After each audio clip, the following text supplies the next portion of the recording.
میرا کالج آزاد ماحول والا کالج تھا۔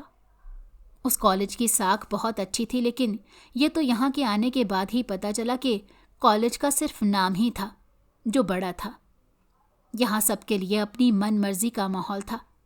یہاں پر جب من چاہے کلاس لے لو اور جب چاہے باہر گھومتے رہو۔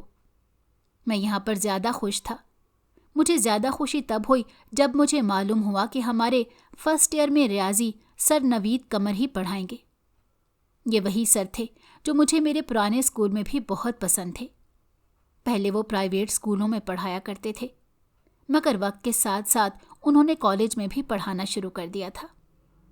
مجھے ان کی کلاس کا سن کر بہت زیادہ دلچسپی محسوس ہوئی تھی۔ میں اگر باقی جماعتوں میں بنک بھی کر لیتا تو یہ کلاس میں لازمی لیا کرتا تھا۔ سر کی کلاس میں نصابی تعلیم کے علاوہ زندگی جینے کا ہنر بھی سکھایا جاتا تھا۔ سر کا تعارف جس کو ہوتا تھا وہ پھر کبھی یہ کلاس بنک نہیں کرتا تھا۔ سر کی واحد کلاس تھی جس میں ہمیشہ معمول سے ہٹ کر زیادہ طالب علم ہوتے تھے۔ تعلیمی سرگرمیوں میں مصروف ہو کر زندگی کس تیزی سے گزر رہی تھی معلوم نہ ہوا۔ میرا دوست عمران بھی اب بڑا ہو چکا تھا۔ وہ کسی دوسرے شہر چلا گیا تھا۔ مزدور کا بیٹا تھا، مزدوری کے سلسلے میں نکل کھڑا ہوا تھا۔ اس نے تعلیم بھی حاصل نہیں کی تھی۔ علاقے میں میرے ہم عمر جتنے بھی لڑکے تھے سب اپنی اپنی زندگی میں مصروف ہو گئے تھے۔ میں واحد لڑکا تھا جسے اپنی مرضی کا ماحول اور وقت میسر تھا۔ مجھ پر گھر کی ذمہ داری یا کما کر گھر چلانے کی کسی قسم کی ذمہ داریاں نہیں تھیں۔ میرے برعکس میرے دوستوں کو یہ سب مسائل لاحق تھے۔ میں انجینئرنگ کالج میں اپنی تعلیم کو شروع کر چکا تھا اور ساتھ ہی ساتھ میں نے اب دلچسپی سے اپنی تعلیم میں توجہ دینا شروع کر دیا تھا، کیونکہ اب وہ مرحلہ آ چکا تھا جہاں مجھے اپنے دادا کا خواب پورا کرنا تھا۔ کیونکہ چاہے میں جتنا بھی شرارتی تھا لیکن دادا کی محبت بہرحال مجھ میں آج بھی موجود تھی، اور ان کا خواب پورا کرنا میری اولین خواہش تھی۔ والد گرامی بھی اب عمر کے اس حصے میں آ چکے تھے کہ اب ان سے دنیا کے کاموں کے لیے بھاگ دوڑ کرنا مشکل ہو گیا تھا۔ والدہ بھی گھرداری کرتے کرتے تھک گئی تھی۔ اے بیٹا، تو شادی کر لے، اب مجھ سے یہ چولہے کے آگے جلنا اور نہیں ہوتا۔ تیری بیوی آئے گی تو مجھے کچھ سکھ ہوگا، والدہ نے مجھے مخاطب کر کے کہا تھا۔ مجھے ابھی پڑھنا ہے، میں کیسے اپنی تعلیم کے بیچ میں شادی کر کے بیٹھ جاؤں؟ میں نے یکسر ان کی اس بات کو ٹھکرا دیا تھا۔ ٹھیک ہی کہتی ہے تیری والدہ، شادی کر لے، ہمیں بھی اپنے پوتے پوتیوں سے کھیلنے کا موقع ملے۔ والد نے بھی اماں کی حمایت کی تھی۔ میں اپنی تعلیم کا حرج نہیں چاہتا، میں بس اپنی تعلیم پر توجہ دینا چاہتا ہوں۔ میں نے 2 ٹوک فیصلہ سنا کر معاملہ رفع دفع کر دیا تھا۔ اس کے بعد اس پر مزید بحث نہ ہوئی تھی۔ میری تعلیم کا سلسلہ چلتا رہا اور پھر میں نے وہ دن بھی دیکھا کہ میری تعلیم مکمل ہو چکی تھی۔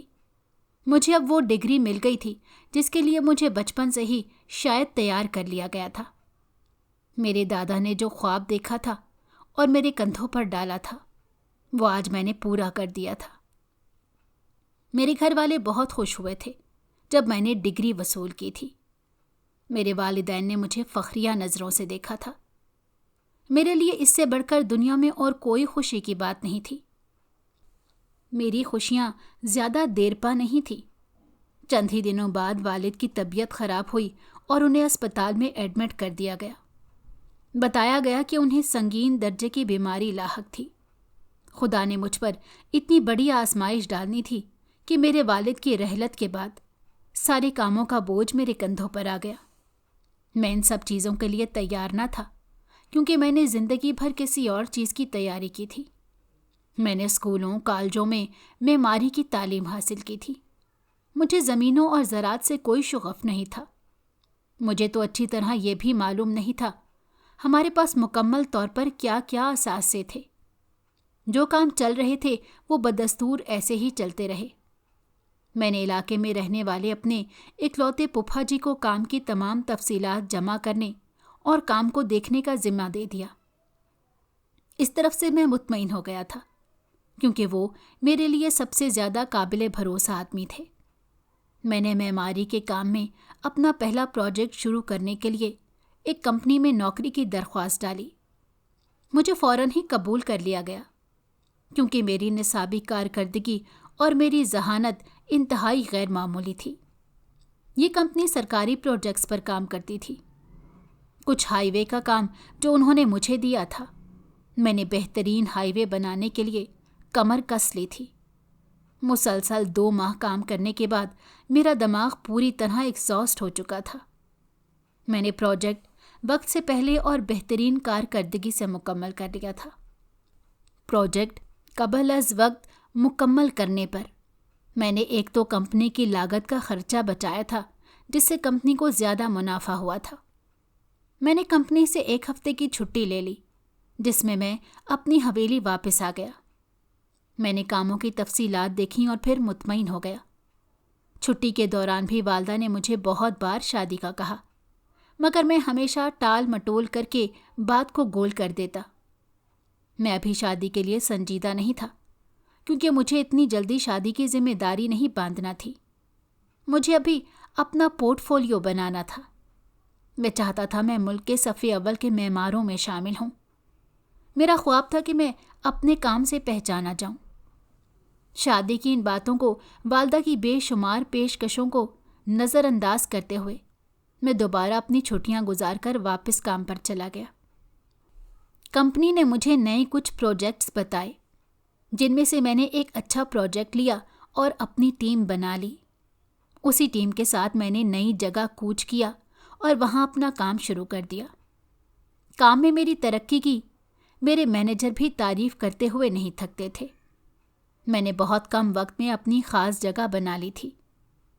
میرے پروجیکٹ باقی انجینئروں کے مقابلے میں جلدی مکمل ہو جاتے تھے اور میرے پروجیکٹ پر بجٹ سے بھی کم رقم صرف ہوتی تھی، جو کہ کمپنی کے لیے خوش آئند اور فائدہ مند تھا۔ اسی بنا پر مجھے بہت جلد پروموٹ کر کے گریڈ 2 کی انجینئر کے عہدے پر فائز کر لیا گیا۔ میرے لیے یہ اعزاز کی بات تھی۔ سب لوگ مجھ سے خوش تھے اور سال کے اندر اندر میں نے بہت سارا کام کیا اور میرے کام سے کمپنی کو مزید کلائنٹس بھی ملنے لگے تھے۔ مجھے ایک دن اپنے ایک کالج کا دوست ملا۔ مجھے پھر سے وہ پرانا دور یاد آ گیا۔ کالج کا زمانہ بھی کتنا اچھا تھا۔ السلام علیکم، کیا حال ہے یار؟ اس نے مجھے دور سے ہی پہچان لیا تھا اور فوراً میری جانب لبکا۔ وعلیکم السلام، الحمدللہ، ٹھیک ٹھاک، تم کیسے ہو؟ میں بھی اپنے پرانے کلاس فیلو کو دیکھ کر گرم جوشی سے اسے بغل گیر ہوا۔ میں بھی خدا کا شکر ہے صحت و تندرست ہوں۔ تم نے یہ کیا حالت بنا لی ہے؟ بہت زیادہ کمزور ہو گئے ہو۔ اس نے ایک قدم پیچھے کو ہٹ کر میرے جسم کا جائزہ لیتے ہوئے کہا تھا۔ بس یار، کچھ کام ہی ایسا ہے، دن بھر دھوپ دوڑ کرنا پڑتا ہے۔ میں نے بھی برا سا منہ بناتے ہوئے کہا۔ کیا کر رہا ہے؟ اس نے پھر سے پوچھا۔ یہیں راستے میں کھڑے ہو کر ساری باتیں کرے گا یا کہیں چل کر بیٹھیں؟ میں نے اسے ہنستے ہوئے کہا تھا۔ کچھ فاصلے پر ہی ایک ریسٹورانٹ تھا، ہم دونوں وہاں چلے گئے تھے۔ کھانے کا کچھ موڈ نہیں تھا، اس لیے ہم دونوں نے کافی منگوا لی تھی۔ وہاں پرانے وقتوں کی باتیں، یادداشتیں یاد کرنے لگے تھے۔ کالج کے ہر طالب علم کی غیر معمولی باتوں کو یاد کرتے رہے۔ ہنسی مذاق کی باتیں ہوتے ہوئے میں پھر سے اسی بات پر آ پہنچا تھا۔ سر نوید قمر کے بارے میں کچھ اطلاع ہے؟ میں نے سر کو یاد کرتے ہوئے کہا تھا۔ بس یار نہ پوچھ، اس نے تعصف آمیز لہجے میں کہا۔ کیوں؟ کیا ہوا؟ خیریت ہے؟ مجھے اس کے جواب سے الجھن ہونے لگی تھی۔ اللہ کی آزمائش ہے، ان کو فالج ہو گیا تھا، پڑھانا بھی چھوڑ دیا انہوں نے، نہ انہوں نے کبھی شادی کی، شہر سے ذرا ہٹ کر رہتے ہیں اکیلے گھر میں، یہ گھر انہوں نے اپنی سروس کے دوران بنایا تھا۔ اس نے ساری بات بتائی، مجھے بھی دکھ ہونے لگا تھا۔ یار مجھے ان کا پتہ دینا، میں ملنے جاؤں گا، تو بھی چل رہا ہے ساتھ؟ میں نے اسے بھی دریافت کیا۔ نہیں، میں تو کل نکل رہا ہوں، میں دبئی میں جاب کر رہا ہوں، بس چھٹیاں ختم ہو چکی ہیں، کل جانا ہے۔ یہ تو اتفاق ہے تم سے ملاقات ہو گئی، اب جب دوبارہ آؤں گا تو ہی ملاقات ہوگی۔ اس نے اپنی جانب سے تمام تفصیلات بتائیں۔ پھر معمول کی باتیں ہونے لگیں اور پھر وہ مجھ سے رخصت ہو گیا۔ میں بھی اپنے کام میں مصروف ہو گیا تھا۔ نئے پروجیکٹ کے باعث سر کھجانے کی بھی فرصت نہیں ملتی تھی۔ اس بار مجھے ٹیم میں بھی نئے لوگ دیے گئے تھے جن میں زیادہ تر ناتجربے کار تھے، جنہوں نے شاید اپنی زندگی میں پہلی بار کام شروع کیا تھا۔ اس لیے مجھے زیادہ وقت دینا پڑتا تھا۔ زیادہ تر کام سمجھانے میں ہی میرا وقت ضائع ہو جاتا تھا۔ پروجیکٹ کا کام تیزی سے جاری تھا۔ میرا مینیجر بھی دن میں 2 چکر لگا کر تفصیلات لیتا تھا، اس لیے میں سائٹ ایریا سے بھی کہیں جا نہیں سکتا تھا۔ کام مینیج کرنا مشکل ہو رہا تھا، اسی لیے مجھے چھٹی والے دن بھی آ کر آگے کا لائحہ عمل طے کرنا ہوتا تھا۔ جتنی ڈرائنگ اور نقشے پر روزمرہ کے حساب سے کام ہونا تھا، وہ مجھے چھٹی والے دن بنا کر رکھ لینے ہوتے تھے۔ پھر اگلے روز میں وہ کام اپنے فورمین کو سمجھا دیتا تھا۔ پھر اس کام کی شام کو پروگریس چیک کرتا تھا۔ میں یہ ساری محنت اس لیے کر رہا تھا کہ مجھے جلد از جلد سر نوید سے ملنے جانا تھا۔ دماغ کے کسی حصے میں یہ بات محفوظ تھی کہ میں جلد از جلد فراغت پالوں اور اتنی گنجائش نکال لوں کہ ایک دن کا مجھے وقفہ مل جائے، تاکہ میں تسلی سے اپنی کام کی جگہ کو چھوڑ کر جاؤں اور کام کا حرج بھی نہ ہو۔ ایک روز میں کام نپٹا کر نکل ہی گیا۔ میں نے اپنے دوست کے بتائے ہوئے پتے پر جا کر معلوم کیا تو یہ پتہ درست تھا۔ ایک پرانا سا گھر تھا جس میں 2 منزلیں بنی ہوئی تھیں۔ ایک اوپر پورشن بھی بنا ہوا تھا۔ میں نے دروازے پر دستک دی تو ایک لڑکی منہ ڈھانپے ہوئے آئی، جس نے دروازے پر ہی میرا تعارف پوچھا۔ جی کون؟ السلام علیکم، کیا یہ سر نوید قمر کا گھر ہے؟ میں نے سر جھکائے ہوئے پوچھا تھا۔ جی، یک لفظی جواب آیا۔ کہاں ہیں؟ ملاقات کرنی ہے، میں ان کا طالب علم ہوں۔ میں نے اپنا مقصد اور اپنا تعارف دونوں کروائے۔ وہ لڑکی سامنے سے ہٹ گئی اور دروازہ کھلا چھوڑ دیا۔ ساتھ ہی اس نے مجھے اشارہ کیا کہ اس جانب چلا جاؤں۔ میں نے جا کر سر کی حالت دیکھی۔ وہ لاغر اور بہت بیمار دیکھتے تھے۔ کچھ آگے جا کر میں نے ان کو اپنا تعارف کروایا تو وہ فوراً پہچان گئے تھے۔ میں بہت خوش تھا کہ سالوں بعد ان سے ملاقات ہو رہی تھی۔ وہ لڑکی کچھ دیر بعد چائے لے آئی تھی۔ وہ میز پر رکھ کر اوپر چھت پر چلی گئی تھی۔ یہ اوپر پورشن میں رہتی ہے تو کرائے دار، مگر میری خدمت بیٹیوں کی طرح کرتی ہے۔ خدا اس کے نصیب اچھے کرے۔ سر نے آپ اس کا تعارف کروایا۔ اس کے بعد میں نے ان سے ساری بات پوچھی، اسکول اور کالج کے دنوں کو یاد کروایا، ان کی بیماری اور علاج کے متعلق بھی پوچھا۔ کچھ دیر بعد بارش شروع ہو گئی تھی۔ میں نے دیکھا سر کے کمرے کی چھت ٹپک رہی تھی۔ میں نے دریافت کیا تو معلوم ہوا کہ بارش میں یہ چھت ایسے ہی ٹپکتی رہتی ہے۔ مجھے یہ دیکھ کر بہت دکھ ہوا۔ میں نے وہاں سے رخصت چاہی اور کام کی جگہ پہنچ کر کچھ مزدوروں کو یہ کہا کہ چھت کی مرمت کا سامان کل گاڑی میں لوڈ کر لیں، کل ہمیں کہیں جانا ہے۔ اگلی صبح میں اپنے مزدوروں کو لے کر سر کے گھر پر پہنچ گیا تھا۔ سر سے اجازت طلب کر کے میں نے مزدوروں کو کام شروع کرنے کا کہہ دیا تھا۔ وہ لڑکی بھی نیچے آ گئی تھی۔ اس لڑکی نے ہنوز منہ ڈھانپ کر رکھا ہوا تھا۔ باتوں باتوں میں صبح سے دن ہو گیا تھا اور کام بھی مکمل ہو گیا۔ میں نے اجازت طلب کی اور وہاں سے چلا گیا۔ لیکن وہاں سے نکلتے ہی میرے دل میں بہت سے خیالات جنم لینے لگے تھے۔ مجھے وہ لڑکی پراسرار معلوم ہوئی تھی۔ وہ اس قدر پردہ کیوں کرتی ہے؟ میں خود کلامی کرتا رہا، مگر میں کسی بھی حتمی جواب پر نہیں پہنچا تھا۔ میں نے طے کر لیا تھا کہ میں رات گئے واپس جاؤں گا اور اس لڑکی سے دریافت کروں گا کہ وہ کون ہے اور کہاں سے آئی ہے۔ اسی سلسلے میں اگلے دن وہاں گیا اور سارا دن وہیں بیٹھا رہا۔ وہ لڑکی خوبصورت تھی۔ اس کے کپڑوں، باتوں اور چال ڈھال سے معلوم ہوتا تھا کہ وہ پڑھی لکھی تھی۔ رات گئے میں یہیں بیٹھا رہا تھا۔ میں نے چپکے سے رات کو اوپر جا کر لڑکی کی جاسوسی کرنا چاہی تھی۔ میں نے دیکھا اس لڑکی کا چہرہ کھلا ہوا تھا۔ میرے پاؤں تلے سے زمین نکل گئی تھی۔ میں حیرت کے مارے زمین میں دھنسنے لگا تھا۔ یہ تو وہی لڑکی تھی، یہ رابعہ تھی۔ میں سکتے کے عالم میں اسے تکتا رہا۔ اس کی بھی نظریں مجھ پر پڑیں۔ میں وہاں سے نیچے بھاگتا ہوا آیا اور سر سے سارا ماجرا بیان کر دیا۔ پھر وہ لڑکی بھی نیچے آ گئی تھی۔ اس لڑکی نے مجھے ساری بات بتا دی تھی کہ رابعہ اس کی جڑواں بہن تھی جس کی حادثاتی موت ہوئی تھی۔ ان کے والدین کے ہاں 2 جڑواں بہنوں کی پیدائش پر اس کی والدہ کو اس کے والد نے طلاق دے کر گھر سے نکال دیا تھا۔ ان کی خواہش اولاد نرینہ کی تھی۔ 2 بچیوں کو پالنا اماں کے لیے مشکل ہو گیا تھا، اس لیے رابعہ کو خالہ کو دے دیا تھا۔ خالہ اولاد سے محروم تھی، ان کی اپنی اولاد نہ تھی۔ خالہ انتہائی غربت کی حالت میں زندگی گزار رہی تھی۔ ان کا شوہر بھی مر چکا تھا۔ ان کا گزر بسر شوہر کی پینشن سے ہوتا تھا، جس میں وہ اپنا اور رابعہ کا گزر بسر کر سکتی تھیں۔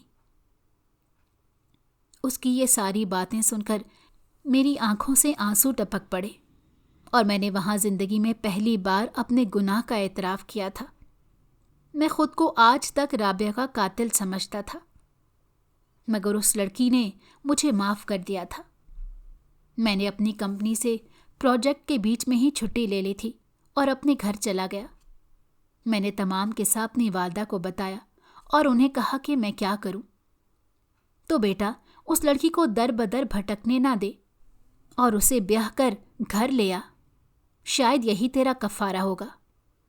والدہ نے مجھے جو مشورہ دیا میں پہلے اس پر قائل نہ تھا، مگر پھر میں نے عمران اور 2 اور لوگوں سے بھی اپنے مسئلے کا پوچھا تو انہوں نے بھی وہی مشورہ دیا تھا جو والدہ نے کہا تھا۔ والدہ نے ضابطے کے مطابق رشتہ سر نوید کے ہاں بھیجا۔ 1-2 ملاقاتوں میں یہ طے ہو گیا تھا کہ وہ لوگ رشتے کے لیے مان گئے تھے۔ اس لڑکی کا بھی کوئی نہیں تھا۔ سر نوید نے ہی اس کی ولی کی حیثیت سے اس کی رخصتی کا بندوبست کیا۔ اس لڑکی نے بھی اس رشتے کو قبول کر لیا تھا۔ ہماری شادی ہو گئی اور ہم نے اپنی زندگی کی ایک نئی شروعات کی۔ اس لڑکی نے بھی بہت کٹھن وقت گزارا تھا، مگر اب اس کی زندگی میں مستقل خوشیاں آ چکی تھیں۔ میں حویلی میں نہیں رہ سکتا تھا اور سر نوید کو بھی میری بیوی اکیلا چھوڑنے پر راضی نہ تھی، لہٰذا میں نے اپنی والدہ کو منا لیا اور وہ ہمارے ساتھ شہر شفٹ ہونے پر مان گئی تھیں۔ پہلے پہل میں سر نوید کو اپنی حویلی لے آیا اور خود 6 ماہ کے لیے شہر چلا گیا، جہاں میں نے اپنی کمپنی سے کچھ قرضہ لے کر اور کچھ گاؤں کی جائیداد بیچ کر ایک بہترین گھر تعمیر کروایا، اور پھر میں اپنے گھر والوں کو وہاں لے آیا۔ میری بیوی اور میری والدہ تو اس دوران اس قدر ایک دوسرے سے مانوس ہو چکی تھی، گویا سالوں سے ایک دوسرے سے واقف ہوں۔ میں اپنی زندگی میں اب مطمئن تھا، اور جو ایک خلش دل میں موجود تھی کہ میری والدہ وہاں اکیلے رہتی ہیں، وہ بھی ختم ہو چکی تھی۔ رابعہ کے بارے میں یاد آتا تو بہت افسوس ہوتا، لیکن سب نے مجھے سمجھایا تھا کہ اس وقت میں نے جان بوجھ کر کچھ نہیں کیا تھا، اور پھر اس کی بہن بھی مجھے معاف کر چکی تھی۔ پھر بھی اپنے اطمینان کے لیے میں ہر ماہ رابعہ کی طرف سے صدقہ خیرات کرتا، اور یہ میری اس کے ساتھ کی گئی زیادتیوں کا ازالہ کرنے کی ہی ایک کوشش تھی۔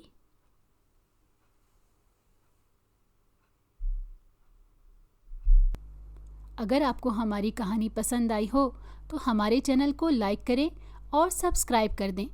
بیل نوٹیفیکیشن کو بھی آن کر دیں تاکہ ہماری آنے والی ہر مزیدار کہانی آپ کو وقت پر ملتی رہے۔